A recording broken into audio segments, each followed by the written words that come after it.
After successfully conquering the mission, I chose to stay for the deeply affectionate female second lead. I told her the secret of the system: if she ever changed her heart, the system would erase my memories and take me away. Holding my hand with deep affection, she promised earnestly, "Don't worry, I will never change my heart." But 10 years later, when Christian and I were injured in the same accident, Tina completely ignored me and anxiously sent Christian to the hospital. Meanwhile, my arm was fractured, and the pain was so intense that I passed out. When I woke up again, I saw Tina's assistant standing guard beside my hospital bed. Yet I couldn't remember anything that had happened before at all. What happened? Why am I in the hospital? Chapter 1. The assistant's expression suddenly froze as she stared at me blankly. "Half a month ago, you were hit by someone at the ski resort and got injured, so you were hospitalized. The boss was too busy to get away, so she asked me to take care of you. Don't you remember?" I felt a bit lost. I was hit by someone. Yes. How could you forget again? The assistant was shocked and asked cautiously, "Today is the 10th anniversary of your marriage with the boss. You didn't forget that too, did you?" I tried hard to recall, but my mind was completely blank. My wedding anniversary with Tina had been a date I remembered by heart for 10 years, yet now I had forgotten it entirely. At that moment, the ward door was gently pushed open, and Tina walked in. "I'm here to take you home, Alan. Something suddenly came up today. You won't blame me for not staying in the ward with you, will you?" I turned my head, my gaze falling on Tina's face. In those eyes full of affection, it seemed as if there was only me. She held my hand, her voice tinged with a soft, coaxing tone. "Don't be mad. I was busy with work some time ago and didn't know you'd had an accident. I really didn't mean not to come take care of you. I'm genuinely busy today too, so I couldn't stay with you. How about this? Tonight I'll cook myself. I'll make your favorite dishes." She was a hugely popular actress, glamorous and radiant in public, yet gentle and attentive toward me like a little woman at home. I knew she was busy, but in the past, even if I accidentally cut my hand while chopping vegetables, she would worry about me the entire night. Now, after I'd been in an accident, with a fractured arm, lying in the hospital for half a month, she had only sent her assistant to take care of me. I lightly pressed my lips together. "All right, let's go home." Tina told the assistant to leave first and personally took care of everything, handling all the discharge procedures for me. I sat on a chair, watching her busy figure, my eyes filled with confusion. Back then, Tina had insisted on marrying me even though her career was on the rise, despite me having nothing at all. On our wedding day, she told me, "I don't need you to make a lot of money as long as you stay by my side. That's enough. I love you so much, so deeply." She truly lived up to those words. For the past 10 years, she had treated me just the same as always. Yet even though she still loved me as before, I couldn't help but feel that the distance between us was quietly growing. Tina returned to my side with a smile, a fine sheen of sweat on her forehead. One hand pulled my luggage, the other supported me. "Let's go. We're going home. Be careful, your arm hasn't fully healed yet." We walked out of the hospital. Just as we were about to get into the car, Tina's phone rang at the most inopportune moment. A few seconds later, she hung up with a troubled expression. "There's a last-minute job. Honey, can you go home by yourself first? I'll try my best to hurry back and be with you." I froze slightly. I wanted to say that today was our wedding anniversary, but seeing the difficult look on Tina's face, I still nodded. I returned home alone. The house was cold and empty. In the past, on our wedding anniversaries, we would always reserve a 5-star restaurant and carefully plan a proper date. Today, I was injured, she had work, and for the first time, we spent it separately. I picked up my phone and saw a tweet that Christian had just posted. Christian was the male lead of the book, and also the man Tina had loved for many years. However, Christian loved the female lead and had rejected her. After the ending of the book, Christian and the female lead did not live happily together. Just a few years later, they divorced. He had posted a photo of himself dining with Tina at a restaurant. The caption read, "10 years have passed, and you're still by my side." My face instantly turned several shades paler, an uncontrollable bitterness spreading through my chest. So the work, she mentioned, was actually going to have dinner with him.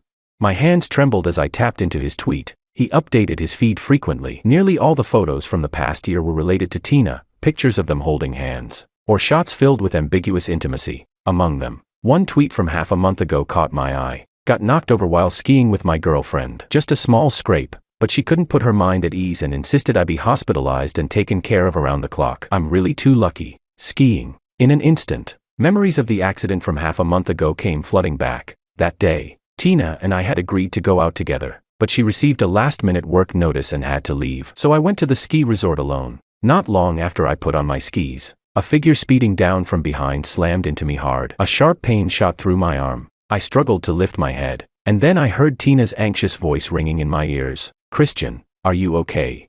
Following the sound, I saw the person who had knocked me over being helped up by a woman, who was checking on him with obvious concern. That voice, it was unmistakably Tina's. I was wearing ski goggles and a face mask, so Tina didn't recognize me. She only coldly gave instructions to the assistant beside her. Handle the victim properly. Whatever compensation they ask for, give it to them. I'm taking Christian to the hospital. With that, she hurriedly supported Christian and left. My arm hurt unbearably, but the pain in my heart was far worse. When the assistant realized the injured person was me, he panicked and wanted to inform Tina. I spoke with difficulty, stopping him. No need to tell her, just take me to the hospital. My arm had a minor fracture. After surgical fixation, I needed to be hospitalized for observation. The assistant was frightened and still called Tina, but he didn't tell her that I was the victim, only that I'd been in an accident. Tina never came to see me. She stayed by Christian's side the entire time. Tears slid down my face uncontrollably, yet a bitter smile tugged at the corner of my lips. No wonder I'd been forgetting more and more things lately. So it turned out her heart had long since stopped being with me. The signs had been there all along, I just hadn't truly understood until now. I leaned against the window, scrolling through Christian's tweets, rereading them over and over for an entire afternoon. When night finally fell, I called out to the system. System, I give up. I want to go home. Very quickly, the system's cold, familiar voice responded. 3 days later, when your body dissipates, I will take you home. That night, I fell asleep without waiting for Tina to return. In the middle of the night, she came back and hugged me from behind. Acting spoiled as she said, "Why didn't you wait for me to sleep together tonight? You didn't even call me. Are you sulking with me?" I kept my eyes closed and didn't move. I'm just tired. Work ended late today. The big meal I promised you, I'll make it up to you tomorrow. Okay.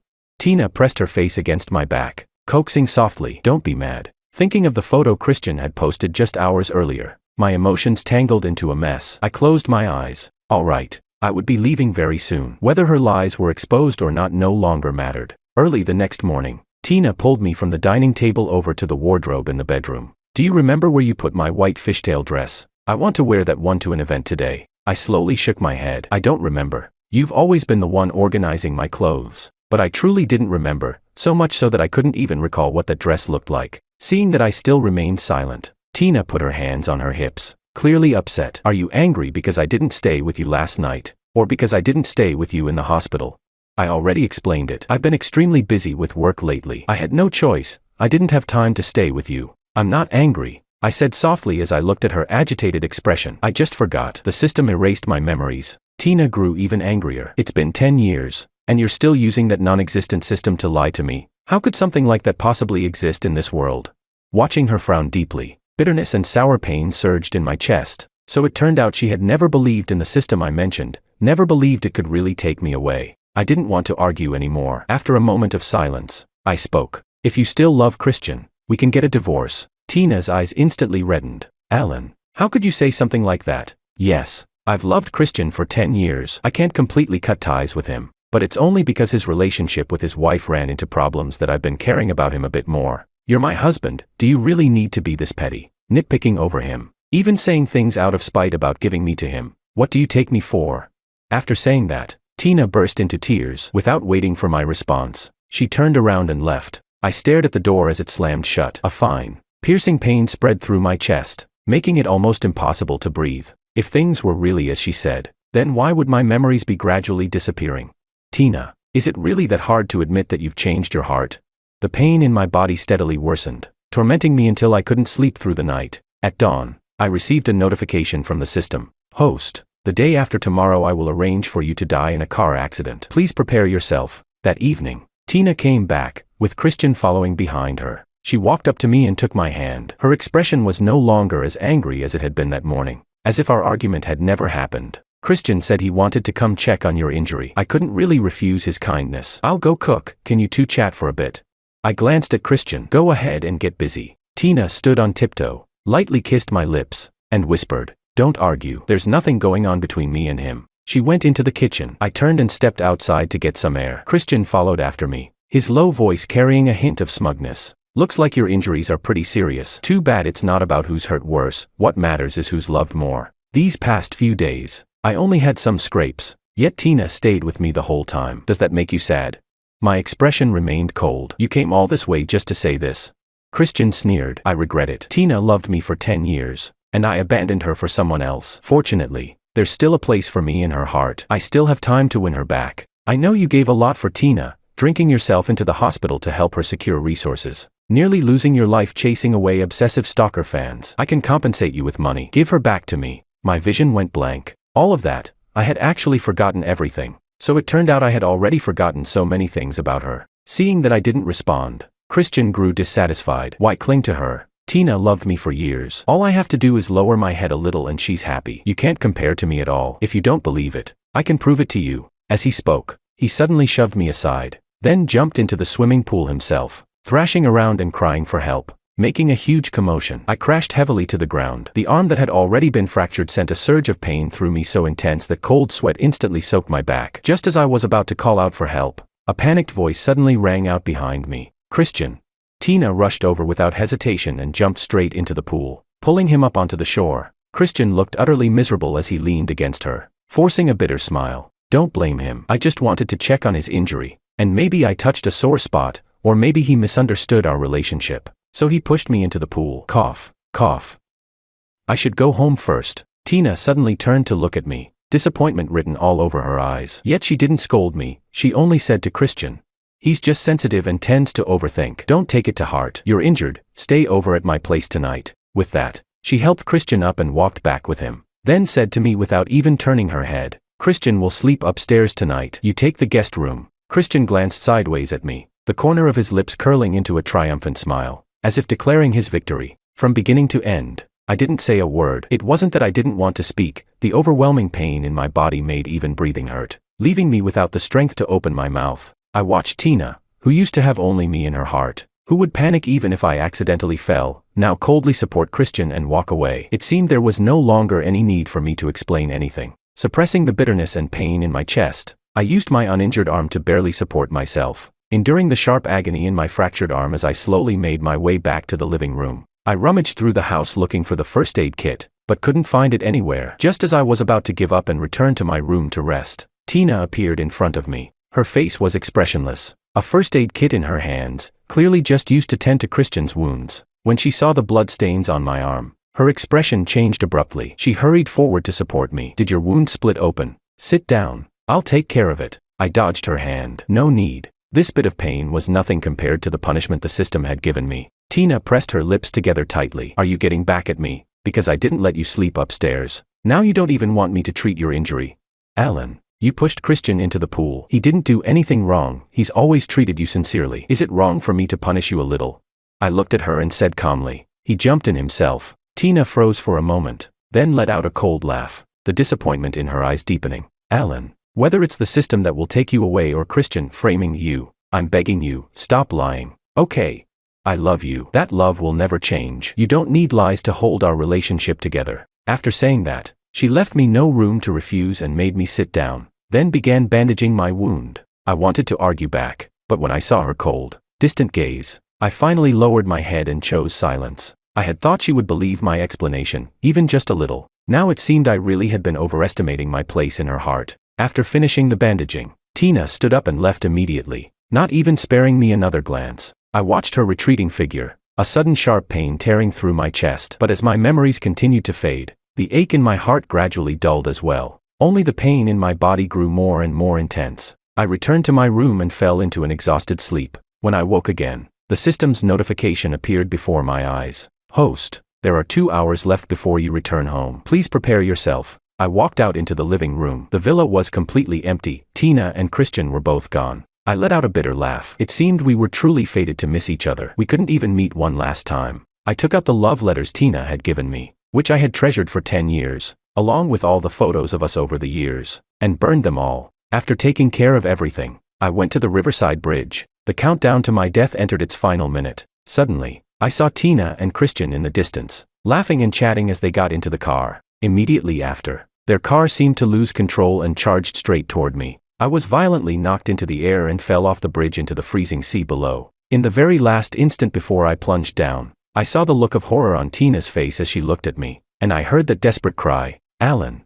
I let out a self-mocking smile. I never expected that the death scenario arranged by the system would have me die at Tina's hands. At that moment, the system's cold voice rang out. Host, The death scenario has been completed. We're going home. Chapter 2. After a bout of dizziness, my consciousness began to dissolve into chaos. The system's voice rang out once more. I'm sending you back to the real world, but you lost. So the grand prize previously offered will be taken back. 10 years ago, when I willingly chose to stay for Tina, I believed I wouldn't lose, so I never took the 10 billion reward. Now, that 10 billion was gone, but I was willing to accept it. At this point, all I wanted was to go home. A blinding white light appeared before my eyes and gradually swallowed me whole. When I opened my eyes again, I woke up in an office. The sound of the class bell rang in my ears, and only then did I remember I had died suddenly in my office from overwork. Teacher, why are you spacing out? This period is your class. The voice of a colleague beside me snapped me back to reality. I stood up, picked up my teaching materials, nodded at her with a light smile, and said, I was distracted just now. I'll head to class, the school, the classroom, the students I saw day in and day out. Everything before my eyes felt both familiar and unfamiliar. I quickly adapted to the rhythm of modern life and faced each day positively. Just like before. Class dismissed. Don't forget to do your homework when you get home. Watching the students sling their backpacks over their shoulders and scatter, I, too, finished a day of work. Passing by a park, I noticed a child in tattered clothes hiding behind a tree, watching others play games. I walked over and crouched beside him. Why don't you go play with them? He looked at me, then lowered his head, gripping the hem of his clothes tightly as he said awkwardly, they don't like me because I'm a kid without a mom. They won't play with me. Then what about your dad? It was just a normal question, but he suddenly burst into tears. His tears flowed like a faucet that couldn't be turned off. People nearby immediately cast strange looks in my direction. I hurried to comfort him. How about I buy you something to eat? Or I can take you home. How about coming to Uncle's place? Uncle has lots of good food. The moment those words left my mouth, I realized I sounded exactly like a human trafficker, but seeing the hope in his eyes, I still took him home with me. Only afterward did I learn that he had no parents and no home. My dad cheated. My mom ran away and left me behind. I lived with my grandpa, but he passed away the year before last. His body rotted in the house, and no one even noticed. His tone was flat, as if he were talking about something that had nothing to do with him. I patted his head gently. From now on, stay with me. I accompanied him back to his home, buried his grandfather, completed the adoption paperwork, and enrolled him in school. I named him Felix, hoping his future would be full of promise. He's also very obedient and considerate. He feels for my exhaustion and takes the initiative to handle all the household chores. I thought life would continue like this forever, but one night, deep in the darkness, I heard the system's call again. It sounded on the verge of collapse, its tone urgent. I need you to return to Tina's world again, because of you. She has completely darkened. She's done many things that shattered her public persona. The world can no longer operate normally. As long as you can restore order to that world, I can give you double the wealth, enough to ensure you'll never worry about food or clothing for the rest of your life.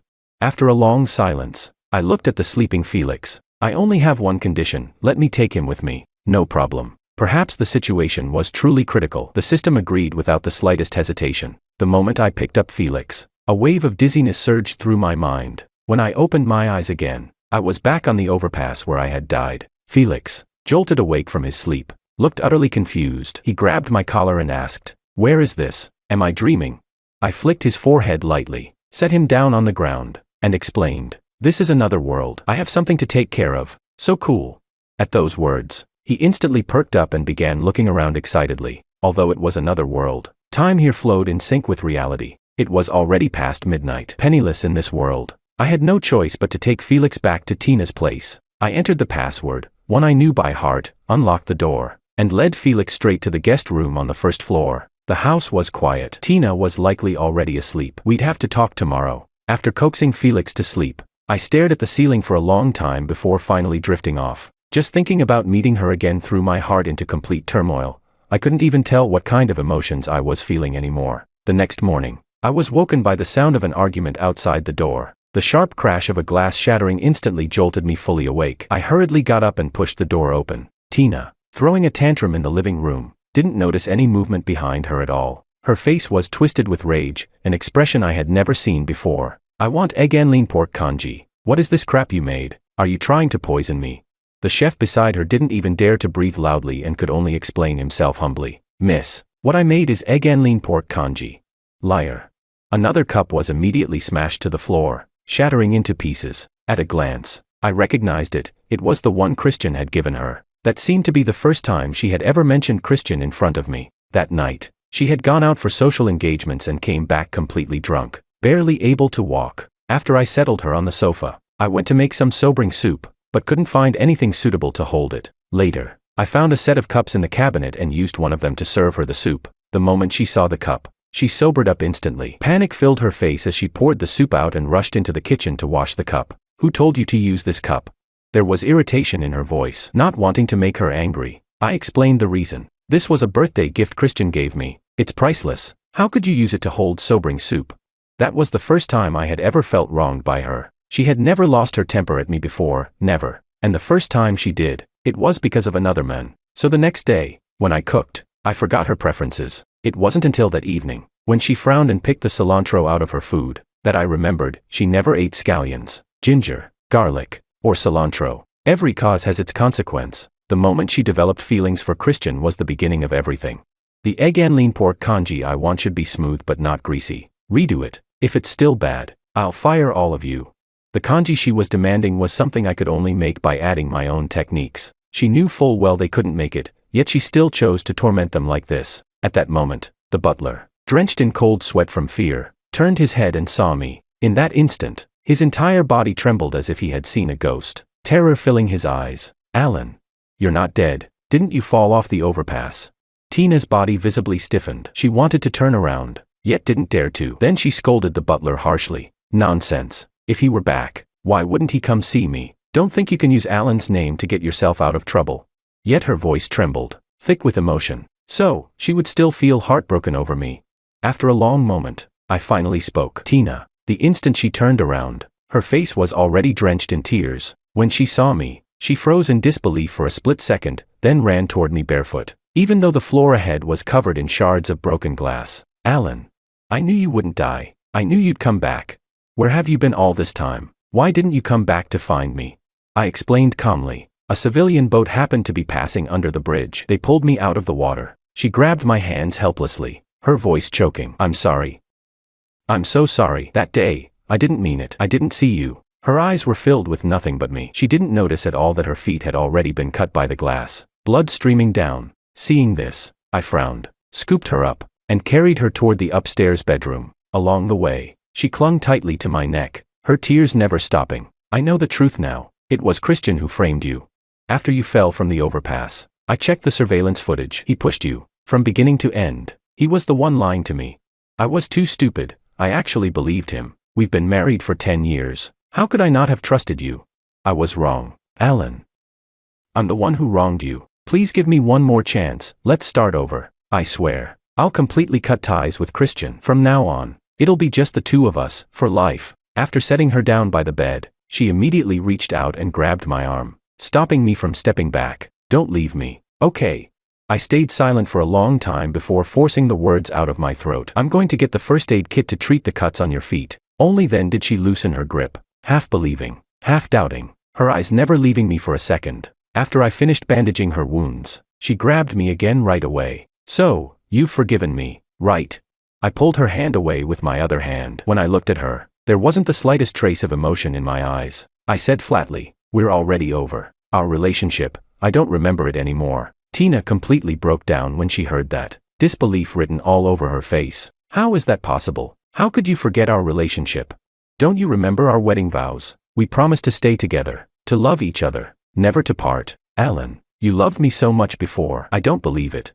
I wasn't lying to her. From the moment I saw Tina again until now, no matter what she said, I felt nothing at all. Even seeing her cry didn't make my heart ache. Perhaps this was the price of losing the gamble. I let out a quiet sigh. "You said it yourself, that was before. When love is gone, it's gone." Just as she was about to say something more, a childish voice from the doorway interrupted her. "Dad, what are you doing here?" I turned around. Felix had come looking for me. He ran over and hugged me, then looked timidly at Tina, who stood there with disheveled hair. "Who is she? Your girlfriend?" Tina froze where she stood. Her expression shifted from shock to despair, and finally to utter desolation as she asked me, "Is this your child?" Before I could answer, she made up her mind on her own. "Alan, I can accept everything about you, even a child you had with someone else, as long as you come back to me."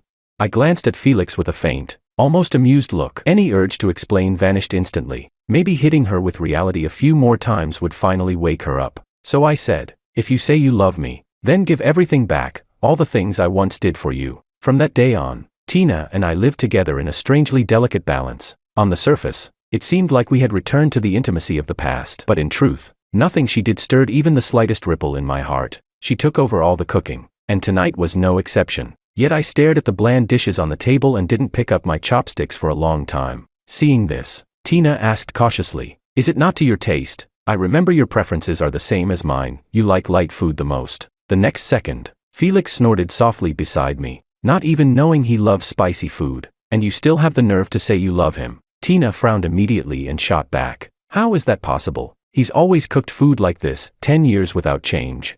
"That's because you like it." Those words made her freeze. I lifted my eyes and said calmly, "Because you don't like the smell of chili. You start coughing as soon as you smell it. For 10 years, I've been forcing myself to adapt." I picked up a piece of greens and took a bite. Yeah, no appetite. Then I put down my bowl and chopsticks and left the dining room. Felix followed after me, leaving her alone behind. Back in the room, Felix tugged on my hand. "You only regret it after losing something." I looked down on her. His little grown-up expression made me chuckle despite myself. "Then what if your mom came back?" He froze for a moment, then said firmly, "You're my only family now." I patted his head. Only then did I notice thin wisps of smoke seeping through the crack under the door. Suddenly thinking of something, I settled Felix and rushed out after opening the door. The living room was filled with thick smoke. Tina was coughing as she ran out of the kitchen. Seeing this, I quickly grabbed a fire extinguisher and rushed inside. The stove was on fire. It was obvious that when sparks flared up in the pan, Tina had poured water into it. After putting out the fire and stepping out of the kitchen, Tina rushed over and hugged me tightly, then checked me all over. Just like before, her eyes filled with nothing but fear. "Thank goodness you're okay." I gave a soft Next time, don't pour water into the pan. Just cover it with a lid. "I'm sorry." Tina lowered her head to admit her mistake, looking like a child who'd done something wrong. Then, as if she suddenly remembered something, her eyes lit up and she pulled me over to the dining table. "Look, I just made spicy chicken. I can eat spicy food for you too. After all, you're the most important person to me." Just as Tina was about to step forward and hug me, Felix cut in from the side. "Auntie, what's that pitch black thing you made?" She froze, then shot Felix a vicious glare. "You little brat, what nonsense are you talking about?" After that, she turned back to me again. "I can learn to cook whatever you want to eat. If you want to stay with me forever, I can hand the company over to someone else to manage. I won't go anywhere, we'll stay together forever. Okay." Her eyes were full of pleading. If this were before, I would have refused, telling her I didn't want her to give up her career because of me. And now, I would still refuse, because I no longer loved her. I didn't speak for a long time. Instead, Felix let out a disdainful snort. "Other people's cooking is way better than yours. Don't you know? There are tons of girls lining up to cook for Dad. They're all young and pretty, way prettier than you. With so many girls liking him, what makes you think he'd turn back for you?" Felix's words threw Tina into a panic. She grabbed the corner of my clothes and kept swearing that she knew she was wrong. "Alan, you still love me, right? You're just blaming me for being good to Christian." But back then, I was fooled by him too. When he fell into the pool, I panicked and believed him. "I thought you were jealous and pushed him in. It's all my fault. Hit me if you want, as long as you can forgive me." I pressed my lips together and spoke calmly. "I want to eat sugar-roasted chestnuts from the west side of the city." Tina's home was in the east. Going there would mean crossing almost the entire city. But only that shop's sugar-roasted chestnuts tasted sweet to me. For the past 10 years, I'd always wanted to go buy them. But I had to stay home and prepare Tina's 3 meals a day, making sure she could eat warm, decent food as soon as she got off work. Thinking about it carefully, I realized I, too, had lost myself for love, forgotten my own needs. Now, before leaving, I just wanted one last taste of sugar-roasted chestnuts. As soon as I finished speaking, Tina didn't hesitate at all. She nodded frantically and agreed. "I'll go buy them right now. You'll wait for me to come back." "Okay." She held onto me tightly, as if afraid that the moment she turned around, I would disappear. "I won't leave. I'm still waiting for the chestnuts." Only after my reassurance did she finally relax. She grabbed her car keys and rushed out the door. "You're giving her another chance." As soon as Tina left, Felix asked me, confusion written all over his face. I looked toward the door and shook my head. "No, I really just want to eat sugar-roasted chestnuts." That was how Tina and I had begun. After all, last time, I had planned to leave right after eating sugar-roasted chestnuts, but Tina had made me stay. After eating the chestnuts this time, I really was going to leave, consider it a farewell to the past. Just as I was about to head back to the room, the doorbell rang urgently. I frowned and looked toward the front door. In the darkness, it felt as if something was about to break in. Did that auntie come back this fast? Didn't you say she went to the west side of the city? Felix said as he walked toward the door. Wait. I hurriedly stopped him. The person outside wasn't Tina. I grabbed Felix by the arm and pulled him back into the room, soothing him softly. No matter what you hear, don't come out. Then I locked the door from the inside. I let out a breath, and the moment I opened the front door, I quickly retreated away from it. When Christian saw me, he froze in shock for a split second. Then he pulled a dagger from his pocket and burst out laughing. Alan, you're actually not dead. You're really hard to kill. Fine. You didn't die, but you even dared to come back. I was just regretting that you died with nowhere for me to vent my anger. Who knew you'd deliver yourself right to me? I only faked my death and still got kicked out of the house. If I really kill you, take a guess, will Tina skin you alive? Seeing his crazed expression, my mood suddenly improved. You still dare to mention Tina? Because of you, she kicked me out and stopped seeing me. I'm the one she truly loves. You were the one who showed up and stole her from me. She finally came back to my side. And then you got knocked off the overpass again. She thought you were dead and cried every single day. Everything that's happened to me is because of you. I crossed my arms and looked at him the way one might look at a stray dog. So what? What can you possibly do to me? As long as you're gone, Tina will eventually see my sincerity. Christian let out a cold laugh. You already fell off an overpass. Why did you even come back?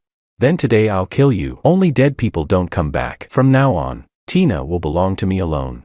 With that, he raised the knife in his hand. My eyes quickly locked onto the fire extinguisher nearby. The instant Christian lunged at me, I pulled the pin and sprayed the powder straight at his face. In an instant, the living room filled with his screams. He covered his eyes with one hand while wildly swinging the dagger with the other. The powder hit Christian square in the face, completely blocking his vision. When the dust finally settled, his eyes were bloodshot, his face twisted with rage. He lifted the knife and charged at me again. Die.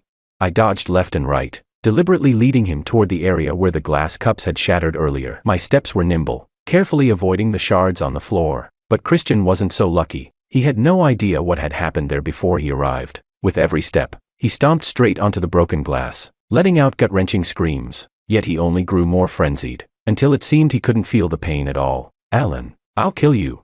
At that moment, out of the corner of my eye, I caught a flash of white. I pretended to have nowhere left to run and backed into a corner, waiting for death to come. The next second, I heard the sound of a blade piercing flesh, yet I felt no pain. I opened my eyes to see Tina standing in front of me, her face deathly pale as she shielded me. She forced herself upright and tugged her lips into a faint smile. As long as you're okay. Tina's sudden appearance completely threw Christian into chaos. He stared down at his trembling hands, now soaked in blood, screamed, and then fled. Tina lost too much blood and finally collapsed unconscious. I called the police, then rode in the ambulance with Tina. When she woke up, I had just returned from buying food. Seeing me, she froze for a moment, then forced a smile. I thought you'd already left. I walked over and sat by the bed, handing her the porridge and deliberately changing the subject. The doctor said you'll have a scar. Tina cared more about her appearance than anything else. Even the smallest scratch used to make her worry about scars, which was why I had stocked the house with all kinds of scar removal creams.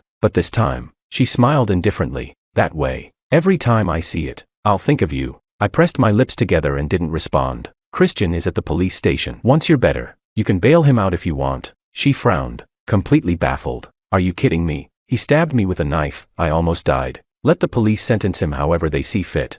Then her tone shifted. She grabbed my hand. You're still leaving me, aren't you? Is there really no way for us to go back to how things were? I gently pulled my hand away, stood up, and said calmly, "Thank you for the chestnuts. They were delicious." At those words, she suddenly laughed through her tears, which kept streaming down her face. After walking through the gates of death, I've thought through a lot of things. I made mistakes. I deserve to be punished, but losing you, this price is just too heavy for me. I smiled faintly. Someone new will take my place. With that, I turned and left. Behind me came Tina's muffled sobs, but I never looked back again. Felix had already been waiting outside the hospital room. As soon as I came out, he took my hand. We're about to leave. Why were you still so gentle with her? If her emotions spiral out of control, this world won't be able to maintain its balance. Only after dealing with both of them can we leave. Felix nodded, half understanding, half confused. In the end, the two of us disappeared into a field of bright light. When we returned home, I glanced at the clock. It was exactly the same time as when we had left, while we were in the other world. Time in this one had stopped completely. Felix hopped onto the bed. You sent Christian a message after leaving Tina. He grinned brightly, clearly pleased with himself for uncovering my little scheme. I saw your chat history in the room. You told him Tina was crying and begging you to reconcile. No wonder he went insane, watching the woman he loved become that humble for someone else. You timed everything perfectly, didn't you? Even her taking the knife for you was part of your plan. I sat beside him and didn't deny it. They owed me that. I was just taking back what was mine. And you? He asked. Have you really let go? I didn't answer. Instead, I gently pushed him down onto the bed. It's late. Go to sleep. He closed his eyes and muttered softly. I hope I won't be betrayed like you in the future. I couldn't help but chuckle, lightly patting his back as I lulled him to sleep. Under the night sky, the occasional cry of a nightingale drifted in through the window. I turned to look at the moon outside. It seemed to whisper to me, or perhaps to comfort Felix, the future will be better. For both of us.